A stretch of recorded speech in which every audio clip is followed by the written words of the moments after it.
आज झारखंड के सबसे प्राचीन जिला हजारीबाग, जिसका गठन 1833 में किया गया है, तो झारखंड के सबसे प्राचीन जिला हजारीबाग की सरजमी में जितने भी झारखंडी उपस्थित हैं उन सभी को झारखंडी जोहार। आज ढलती हुई शाम झारखंड के उगते हुए सूरज का अनुमान कर सकती है, और आप इस कड़कड़ाती ठंड में जिस प्रकार से अपने जगह में हमारे सभी वक्ताओं को गंभीरता पूर्वक एक एक शब्द उनके वचनों को सुन रहे हैं, इससे ये आभास हो चुका है कि हम लोग इस जंग की आधी लड़ाई जीत चुके हैं। बस मतदान जब करेंगे तो पूरी लड़ाई जीत जाएंगे। कि वो खून कहो किस मतलब का जिसमें उबाल का नाम नहीं, कि वह खून कहो किस मतलब का जिसमें उबाल का नाम नहीं, वह खून कहो किस मतलब का जो आ सके देश के काम नहीं। उस दिन लोगों ने सही सही खून की कीमत पहचानी थी जब बर्मा में सुभाष ने उनसे मांगी कुर्बानी थी। बोले स्वतंत्रता की खातिर बलिदान तुम्हें करना होगा, बहुत जी चुके हो जग में तुम्हें मरना होगा। आजादी के चरणों में जो जयमाल चढ़ाई जाएगी, सुनो तुम्हारे शीशों के फूलों से गूंथी जाएगी। यह आजादी का संग्राम भला पैसों पर खेला जाता है, यह शीश कटाने का सौदा नंगे सर झेला जाता है। चूंकि आज जननायक कर्पूरी ठाकुर जी की जयंती है, जैसा हमारे संजय दा बता रहे थे, उस जननायक को नमन करते हैं और नेताजी की पंक्तियों को रखा कि कल नेताजी की जयंती थी, और एक दिन पहले इस देश में आस्था के विषय, करोड़ों लोगों के आस्था के विषय राम अयोध्या में विराजित हुए। क्योंकि देश में एक माहौल, एक गीत बना, राम आएंगे, हम तो कहेंगे राम के साथ भगत सिंह भी आए, डॉक्टर अम्बेडकर भी आए, APJ अब्दुल कलाम भी आए, महात्मा गांधी भी आए, सरदार पटेल भी आए, चंद्रशेखर आजाद भी आए, अशफाक अली खां भी आए। लेकिन क्योंकि हम पढ़े लिखे लोग हैं, हमें प्रैक्टिकली और लॉजिकली बात करनी चाहिए। बिल्कुल राम आए, बाकी जितने महापुरुष है वो भी आए, लेकिन क्या वो शरीर से आएंगे? हम पढ़े लिखे लोग हैं, प्रैक्टिकली बात कीजिए, हम लोग लॉजिकली बात कीजिए, इमोशनली नहीं। क्या जो महापुरुष चाहे कोई रहे, राम रहे, कृष्ण रहे, गांधी रहे, कलाम रहे, जिन्होंने अपने शरीर को त्यागा है, वो शरीर के रूप में आएंगे? क्या वो बोलते हुए आएंगे? क्या वो खाते हुए, नाचते हुए, गाते हुए आएंगे? नहीं, वो विचार के रूप में आएंगे। अतः राम का स्वागत है विचारों के रूप में, गांधी का भी स्वागत है विचारों के रूप में, कलाम का भी स्वागत है विचारों के रूप में, फिर शरीर के रूप में कोई नहीं आएंगे। ये प्रैक्टिकली आपको समझना होगा। यानी हम स्वागत करते हैं, राम आएंगे स्वागत करते हैं। अब आप कहेंगे कि अब तक हमने कभी सभाओं में इसका जिक्र नहीं किया, आज क्यों? नहीं, इसलिए कि कुछ दिन बाद हजारीबाग के सांसद राम जी के नाम पर वोट करेंगे, राम जी के नाम पर वोट मांगेंगे। एक बात बताइए, राम का मतलब क्या होता है? राम का मतलब होता है त्याग, राम का मतलब होता है पिता के वचन के लिए राजपाट का त्याग। और ये जयंत सिन्हा जब राम के नाम से वोट मांगेंगे, आपको थोड़ा सवाल करना चाहिए, जिसके पास 50,000 करोड़ की संपत्ति है वो किस मुख से राम के नाम से वोट मांगेंगे? उनसे पूछिएगा कि राम का मतलब क्या है भाई, राम का आदर्श क्या है, राम का चरित्र क्या है, राम का आचरण क्या है, उनसे पूछिएगा। आज लगभग 62 विदेशी कंपनियों में उनका सीधा शेयर है, और ये व्यक्ति राम के नाम से मतदान करेंगे और आप मतदान दे देंगे? 62 कंपनियों में जो हजारीबाग के सांसद हैं, उनका 62 कंपनियों में सीधा शेयर है विदेश में। वो तो आप जानेंगे कि परसेंटेज कितना है, लेकिन मुझे जहां तक जानकारी है 62 कंपनियों में इन ढोंगियों का, इन पाखंडियों का सीधा शेयर है। यदि राम जी के पास 50,000 करोड़ की संपत्ति होती तो वो क्या करते? अरे वो बिशुनगढ़ के 45 मजदूरों को सऊदी अरब में नहीं छोड़ते, वो बिशुनगढ़ के 45 मजदूरों को सऊदी अरब में नहीं छोड़ते जो टॉयलेट का पानी पी रहे हैं। वो बड़का गांव के लोगों में कर्फ्यू का माहौल नहीं उत्पन्न कर जो है अडानी प्राइवेट लिमिटेड कंपनी जमीन अधिग्रहण के लिए वहां इस प्रकार से पुलिस प्रशासन भरी है जैसे वो तालिबान लगता हो। और कल ये शख्स आएंगे और ये भावनाओं के नाम पर, आस्थाओं के नाम पर मत लेने का काम करेंगे। तो क्या राम का चित्र ऐसा ही था? गैर सिंह का है नहीं। इसलिए आज राम यानी विचार, राम यानी आचरण, राम यानी आदर्श, राम यानी कर्तव्य। एक भी लक्षण वर्तमान जो सांसद है, क्योंकि यहाँ सबसे ज्यादा हिंदू मुस्लिम के नाम से मतदान होता है, एक भी लक्षण राम का इनमें नहीं दिखता है। ये तो ऐसे लोग हैं जिनके कारण एक और हमारे राज्य में भुखमरी है, हमारे राज्य में गरीबी है, पलायन है, विस्थापन है। और आपको जानकारी होना चाहिए पूरे झारखंड में सबसे ज्यादा अगर विस्थापन कहीं है तो हजारीबाग जिला, हजारीबाग लोकसभा के बिशुनगढ़ प्रखंड में। इसलिए आज मैं आपसे यही कहना चाहूंगा कि जब मत की बारी आए ऐसे व्यक्ति को चुनिएगा जो आपकी बातों को दिल्ली में रख सके, जो आपकी बातों को दिल्ली को मजबूत कर सके, जो आपकी लड़ाई को लड़ सके। एक बात सभी जानते हैं, चाहे मीडिया के कर्मी हो या प्रशासन के लोग हो या सरकारी कर्मचारी हो, हर कोई यहाँ अपने जीवन में चाहता है कुछ संपत्ति का अर्जन करके चले जाए। लेकिन आपको जानकारी होनी चाहिए आज जिस प्रकार से झारखंड का माहौल बना है, कहीं सड़क चौड़ीकरण के नाम पे, कहीं डैम के नाम में, कहीं तालाब के नाम में, कहीं माइंस के नाम में, कहीं फैक्ट्री स्थापित करने के नाम में हमारी जमीनें कोड़ी के भाव ले रहे हैं। यदि आज हमारे पास दिल्ली में शख्स नहीं होगा जो हमारे लिए लड़ सके, तो आने वाले दिन ऐसा होगा कि झारखंड एक खंडहर के रूप में होगा, हम और आप केवल तमाशा। सही है। आपके माननीय सांसद के करतूत सुनाता हूँ। करतूत और कारनामा में फर्क होता है, जैसे क्लेवर और कनिंग होने में फर्क होता है। दोनों का मतलब चालाक होता है, लेकिन इसका मतलब धूर्त होता है। तो मैं इनके करतूत आपको सुना रहा हूँ। आपके जो यशस्वी नरेंद्र मोदी जी के नाम पर ये वोट लेंगे, माननीय जयंत सिन्हा इनका बाप भी सांसद रह चुके, अपना बेटा को बनाने की तैयारी में है। राजरप्पा में प्रोजेक्ट आया था।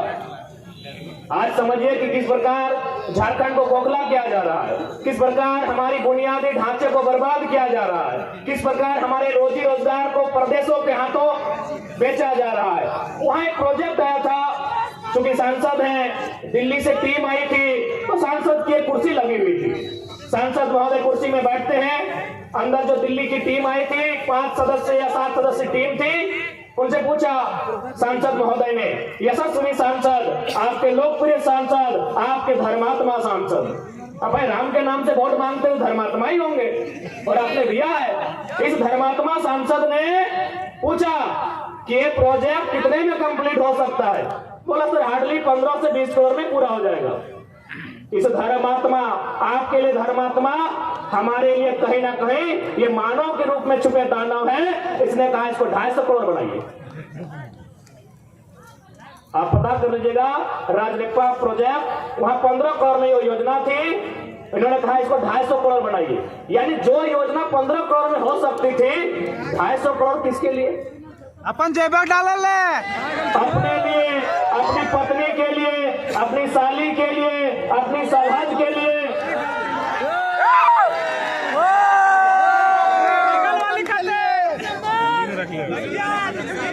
बाकी हमें बताने की आवश्यकता नहीं है कैसे दुराचारी लोग हैं ये।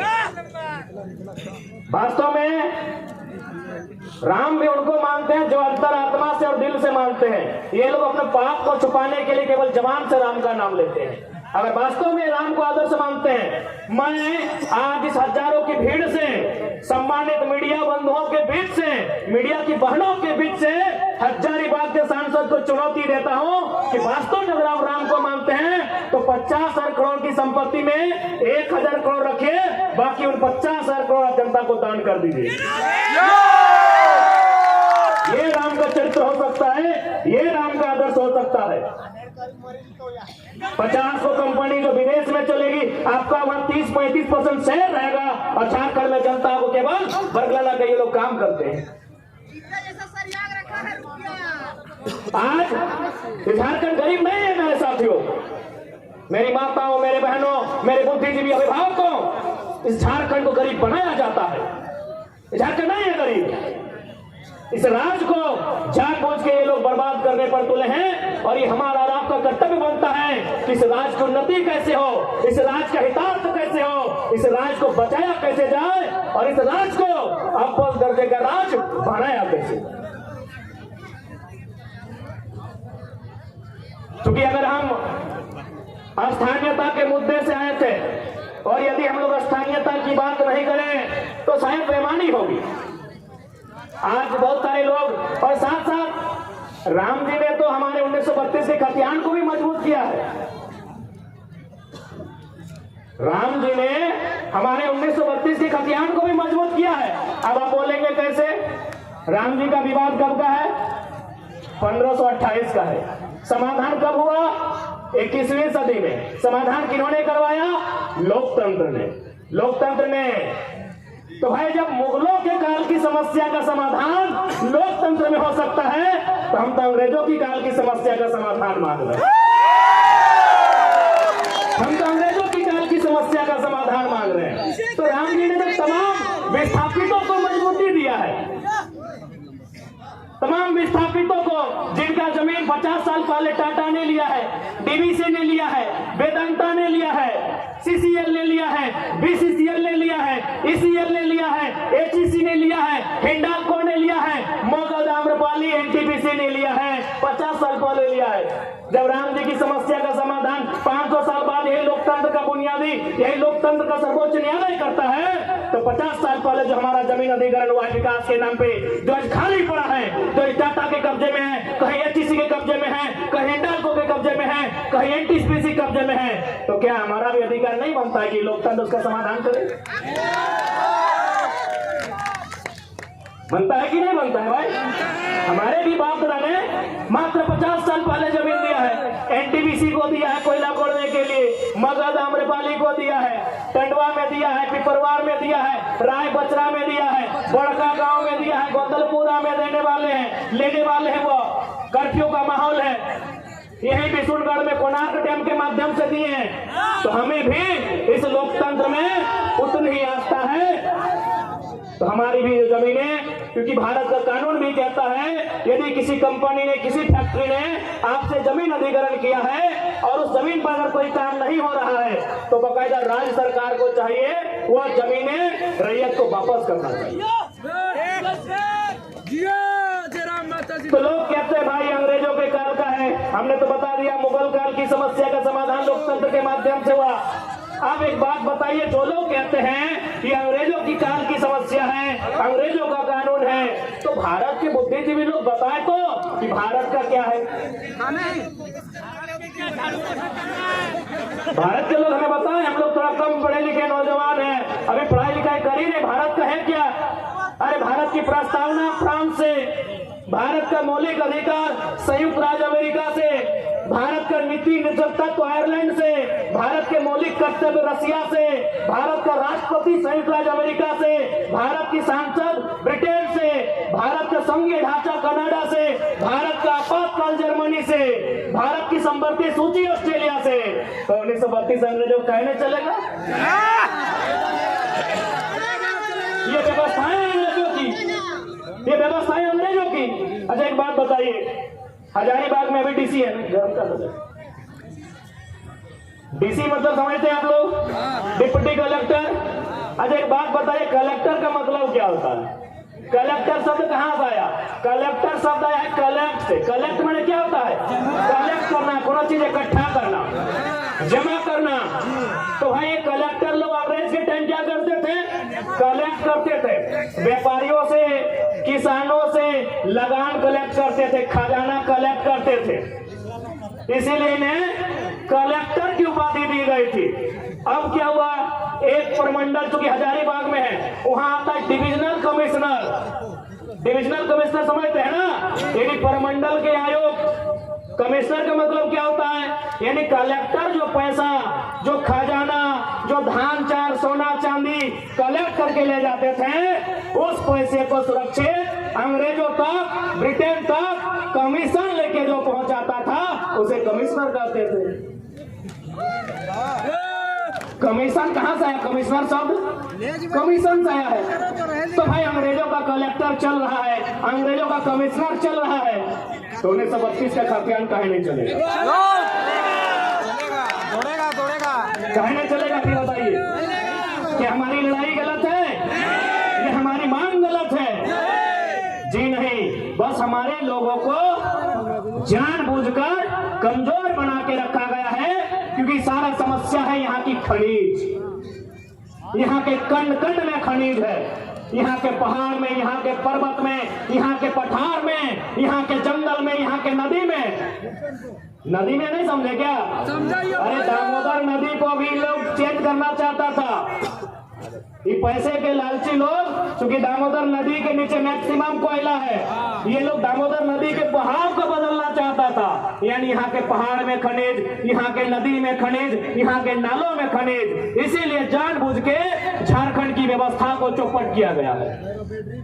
अब आप कहेंगे